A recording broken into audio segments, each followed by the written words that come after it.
साम्राज्य न्यूज, सामान्यांचा असामान्य आवाज। जमावबंदी आदेशाचे उल्लंघन, आपच्या 12 जणांवर गुन्हा। आम आदमी पार्टीचे राष्ट्रीय अध्यक्ष अरविंद केजरीवाल यांना निवडणुकीच्या काळात अटक केल्याने या विरोधात जमावबंदी आदेशाचे उल्लंघन केल्याप्रकरणी पार्टीच्या शहरातील 12 जणांविरुद्ध गुन्हा नोंदला आहे।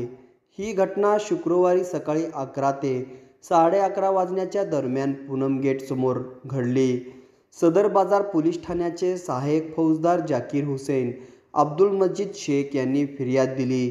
त्यानुसार निलेश श्रीनिवास संगेपांग, महादेव काशीनाथ मोरे, प्रसाद बसवराज भागानगरे, राजेंद्र माणिक भोसले, बंडू पांडुरंग मोरे, निहाल काशीनाथ किरनळी, आनंद प्रकाश पाटील, सुचित्रा वाघमारे, मल्लिकार्जुन पिलगिरी, श्रीकांत वाघमारे, फकरुद्दीन पठाण, मंजूर खानापुरे सर्वजण राहणार सोलापूर यांच्याविरुद्ध गुन्हा नोंदला आहे। नमूद आरोपीने आम आदमी पार्टीचे राष्ट्रीय अध्यक्ष, दिल्लीचे मुख्यमंत्री अरविंद केजरीवाल यांची ईडीने निवडणुकीच्या काळात अटक केल्यामुळे पक्षाच्या सोलापूर शाखेच्या वतीने पूनम गेट समोर गुरुवारी आंदोलन करण्यात आले।